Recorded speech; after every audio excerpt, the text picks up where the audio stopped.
Thank you, Marion. Today, the Drosha Mishpatim is really an awesome responsibility for me because I'm going to divide, therefore, my comments into two sections. The first will be on the actual expansion of the Ten Commandments by the giving of these laws. The second will be because we have just commemorated on Thursday, Holocaust Memorial Day. And therefore, I'd like to also bring that in as the second part that I would like to comment. The darkness in the human heart that breaks all these commandments, that breaks the basic Noahide laws that have gone back since man was created, long before the creation of the Jewish nation. So first of all, let us just have a look at this incredible parasha. And I was thinking perhaps we should do a shiur, perhaps one Shabbat afternoon, because of these more than 100 laws, it would be very interesting to discuss with you which we can actually apply today, how we have to change our thinking, because you heard a law, for example, referring to a slave, which is they also call an indenture laborer. So that would compare with our labor laws today. But it's very difficult.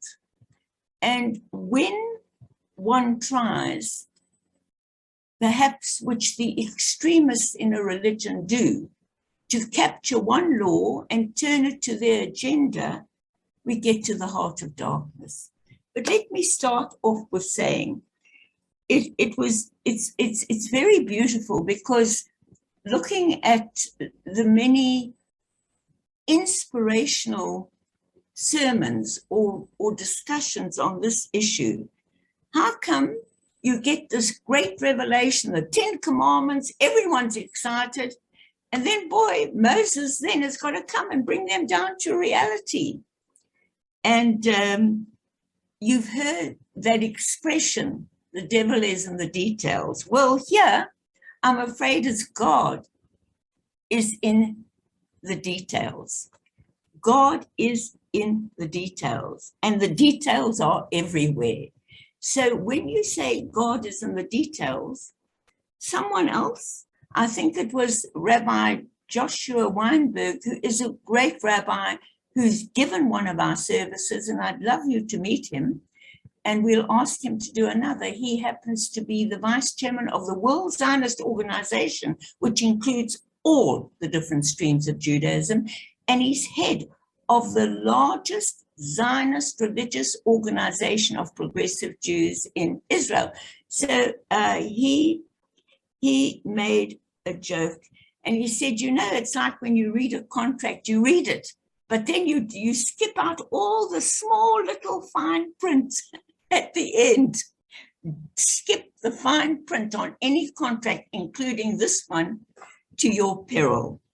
So having said that, let's share a few thoughts about God being in the detail and looking at the fine print of our contract with God. So let's just see here. And it's very interesting because the Hebrew words are very expressive. There's not one word in Hebrew that isn't discussed by tons of different rabbis and is argued about. And this parasha starts with, and these are the laws. The very fact that the word and these are the laws shows it's meant to follow on the 10 Commandments. Otherwise, they would just say, these are the laws. So Rashi, who's a great rabbinical source, which all streams quote, said, these words signal that it has to continue. You cannot just leave it as a big vision and be a bleeding heart holier than thou and say, yeah, I believe in the 10 Commandments, and not go into the finer detail. That shows there's a discontinuity. Therefore, the word "and" commands us to interpret the 10 Commandments in fine detail. So let's see what else here. Okay, for example, one of the main ones we've chosen to emphasize today is this question of indentured labor or slavery, and why even Isaiah chose as well to hit them with that long after this, in a 100 years later or more, in another era, because this is terribly important.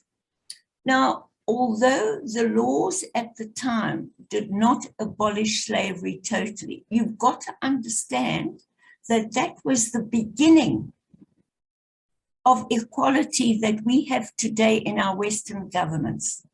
And I'm very proud of this. It was the beginning. It was the first time in that era where indentured labor, we can call it slaves, was the norm. No one questioned it. It was a set hierarchy, as we know with the Egyptians or with the Greeks or anyone. The hierarchy was set. Here, we're fighting. We're protesting already in advance against what was the norm. And so it wasn't considered bad in those days, but in the eyes of Hashem, it was. Therefore, you can't go from the norm to nothing. It takes time to bring justice, as you can see in South Africa, perhaps too long. So it says here, to create the conditions under which people will eventually learn to abolish it. Very, very important. So, especially look at the law of Shabbat, that you have to let everyone rest on Shabbat 1 day a week, be it your servant, be it your animal, be it anyone. Everyone has to rest on Shabbat. Hence, this already started the concept centuries ago of equality, because on that 1 day, everyone was equal. Even the laborer, call him a slave. Even your animals, they rested. And this is how the Jewish faith introduced into the Western world, which has taken centuries to build up to, for example, our Constitution, which is considered one of the finest results. So let's continue. Do not oppress. Another law we read to you, which is terribly important and which is relevant today. Do not oppress a stranger, because you yourself know how it feels to be a stranger. You were strangers in Egypt. So let's have a look at this. Can we think perhaps we also had to be slaves in that era? We had to go through that. We had to experience that, to rebel against it, to have Moses come up, to have Moses establish a connection with a higher energy, a higher source, which is always based on survival and justice. We had to go through all of that so that we, with the covenant with this higher source trusting us, could be a light unto the nations, not only unto ourselves. As extreme Judaism sometimes infers. But isn't that extraordinary? We had to go through that. And we will discuss this now. Why did we have to go through the Shoah? But that's for the next part. The Jewish vision of justice, detailed articulation here, is for the first time is not based on expediency, oh, it suits us, or even pragmatism, or even philosophical. We weren't told, listen, this is what justice must be, and this is what you have to do because it's the right thing to do. No, we had to experience the injustice ourselves to know what it's like. That is the only way. That's why you and I, should feel for the stranger, should feel for the refugee, should fight xenophobia. And today we're fighting anti-Semitism because we were there. There is no other way, really, is there, to feel for the other. How do you put yourself in their shoes if you've never been in the shoes yourself? So if you look at our Torah, it's an incredible, practical law of teaching people how to survive with each other. Right. So it says here, keep the way of the Lord by doing what is right and just. Justice in Judaism flows from the experience you and I have had with justice when we all stood together at Mount Sinai. Every Jew was there. And I want to tell you, for 2 or 3 of you with us, that explicitly includes now in the reading those who choose to walk the path of Judaism. That seed was already in you. You were with us at Mount Sinai. I think that's a very, very beautiful part of our rabbinical tradition. So it is because of our experience with the Egyptian that has God-given challenge to create a radically different society, both in Israel. Israel is not perfect yet. No one is yet. In South Africa, in the world, many countries at least are working towards it, as Israel and our country. I trust Russia will come on board with its treatment of Ukraine.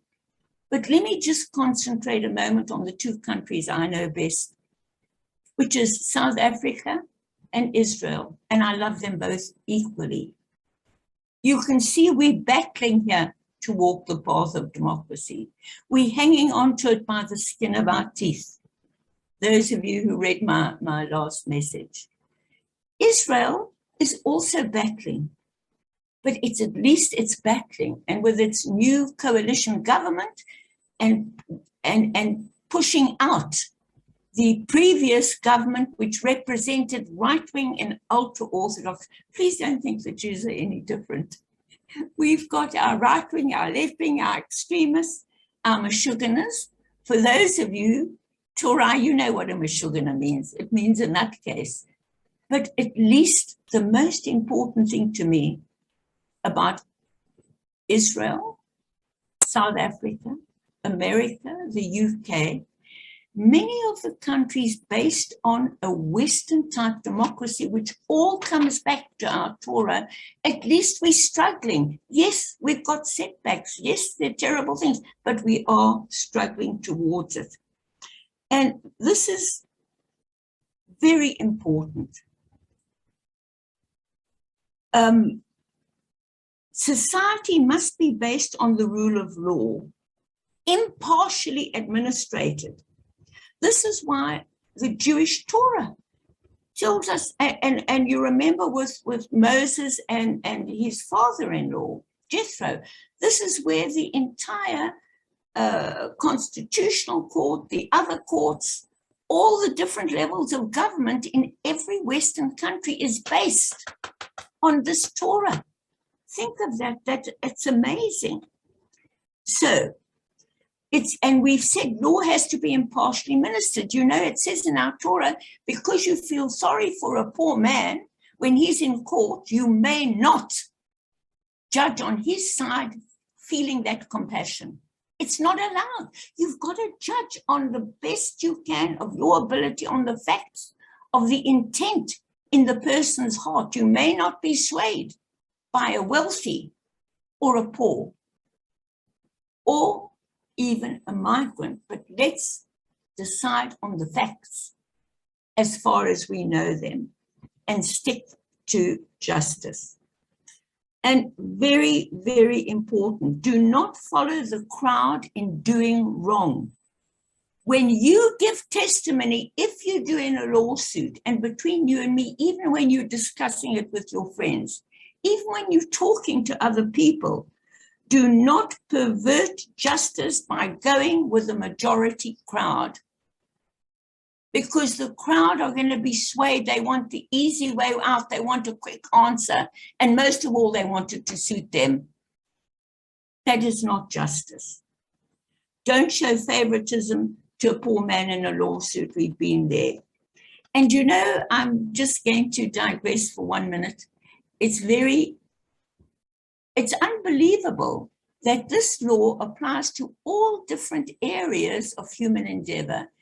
I don't play the stock market. Unfortunately, I don't have time. But you know, who succeeds in the stock market?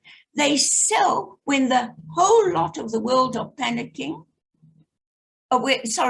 They sell when everything's going right, and they buy when the whole lot of the world is panicking, and they're selling.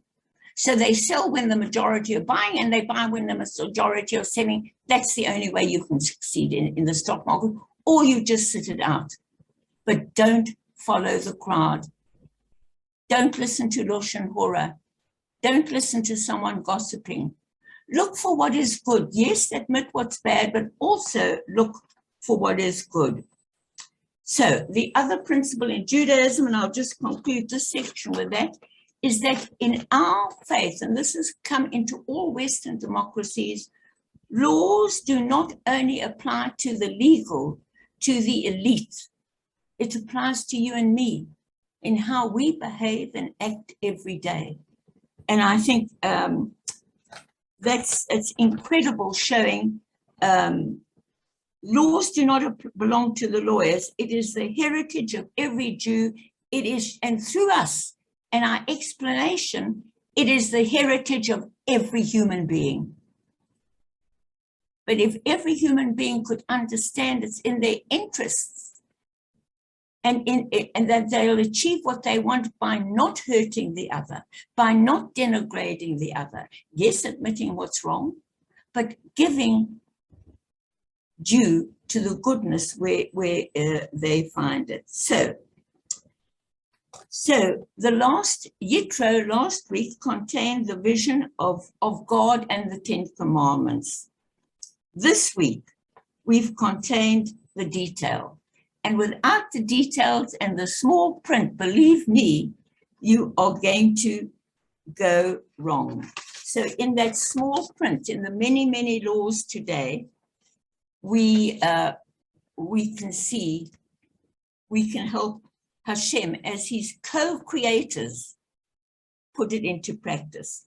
I just want to then conclude with some memory of the Holocaust and honor those 6 million Jews that we lost, 3 million righteous Poles, which people forget, resisted the Polish government and Nazism, the gypsies, the transgender people, and the handicapped people who were killed because they weren't perfect people.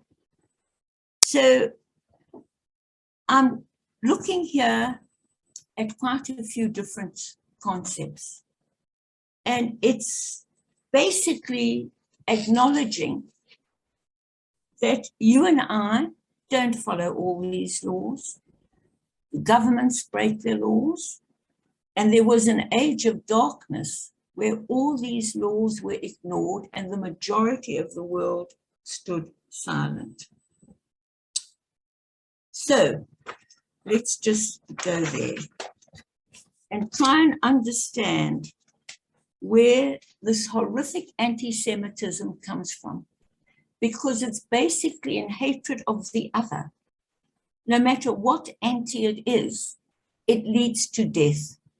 With the Jews, the greatest perpetration against any people in the world where on the 20th of January, isn't that awful? How many years ago, can someone tell me, was the Wannsee conference just before the main part of the Holocaust started? They just, the elite of the Nazis met in this magnificent mansion. I think it was in Austria, and planned what they called the final solution. To rid an earth totally of one of its people, of one of its tribes, if you like. To rid them totally. Finished. Because they decided that all the problems of the earth wasn't their fault, that they were breaking all these laws, that they were in a depression, that they didn't respect people. But they looked for a scapegoat. Just as parties in South Africa today and Mao's are looking for a scapegoat in xenophobia and the migrants. We Jews, tragically, have been the greatest scapegoat in history. And now we must look at that awful question that I've discussed before, that people asked, where was God? God is never away. But as we can see in the detail, once we were out of Egypt, and especially in the Promised Land, God handed over the earth to us as his co-creators. We couldn't go on having the miracles of a God interfering. He does interfere in terms of giving humanity, you and I, the tools. And people say, where was God? And there's a great midrash which says, God answered, but we didn't hear. Where were you, my humanity, my people of the earth? Why did you stand by while they killed my people? He told us to cry when the Egyptians had to be killed for the sake of justice. Who cried for us? Those who did were killed themselves. And we have got to think that God was there in the many, many, many righteous Gentiles, wonderful, righteous people who risked their lives to save Jews. When they said to Viktor Frankl, the great Viktor Frankl, he became a great psychotherapist and wrote a whole book on psychology called The Meaning in Existence, or The Meaning of Life. Thank you. The Search for Meaning. Thanks, Lawrence. He saw his whole family killed in Auschwitz, but he survived. He made up his mind he would survive because he knew there was still goodness. He could see the goodness in the prisoners helping each other where they could, and he did survive. And I had the honor of hearing him speak at UNISA just before he went back. He was, I don't know where he lived, in Austria. And people said to him, but how can you go back to Austria, the worst? Hitler was Austrian, the worst of Germany and Austrian concentration camps, their worst hatred was there. He said, you don't understand. What I remember of Austria was the woman or the person on the corner who risked her life to save Jews. I'm here to honor the righteous, even if the righteous are in the minority.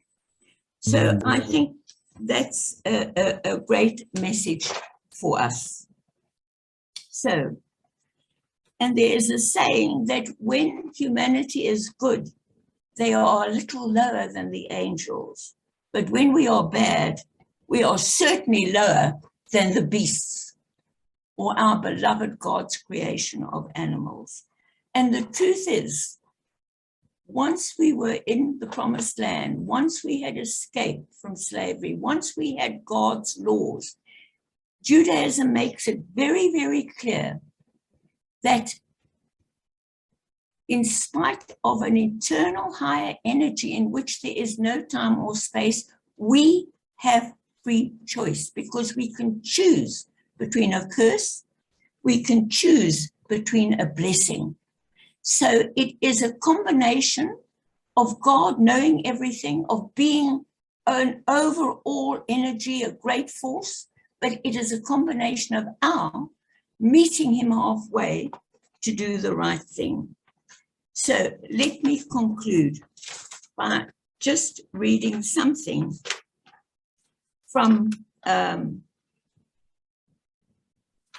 Lord Jonathan Sacks, one of the really greatest sages of our era, who we lost a few months ago, Zichronom Livracha. So he says, Rabbi said, at the heart of all our great laws is to love the stranger, which appears 36 times in the Torah. Now, the stranger could be, in those days, it was another Jewish tribe, or it could be the Hittites, or it could be a refugee, or it could be someone of another religion or ethnicity. So he says here, to love the stranger, the Jewish law is confronting directly the fact that the care for the stranger, no matter who that stranger is, it's not something for which we can rely on our normal moral sources of knowledge, empathy, and rationality, which we do when the going is good. But when the going is tough, when a government is crumbling, when there's a depression, when there is a plague, that is when we have to remember these laws. So, the very inclinations that bring out the best in us, our genetic inclination to make sacrifices for others, that's in our DNA, it's in humanity's DNA, can also bring out the worst in us. When we fear the stranger, we are tribal animals and we are easily threatened by members of another tribe that doesn't look like us. People use that in dangerous times like this to push their goals. But there is only one goal we can push, and that is that all humanity must survive. Care for the stranger is why the Israelites had to experience the exile. And so with that, the best way to cure anti-Semitism, which led to the Shoah, xenophobia, which leads to people putting burning tires on other people and destroying their property, Islamophobia, any phobia. The best way is to get the people to experience what it feels like to put themselves in the other people's shoes. So in Judaism, we use this memory as the most powerful resource we have to cue the darkness that sometimes, unfortunately, eclipses the human soul and its connection to Hashem. Shabbat Shalom.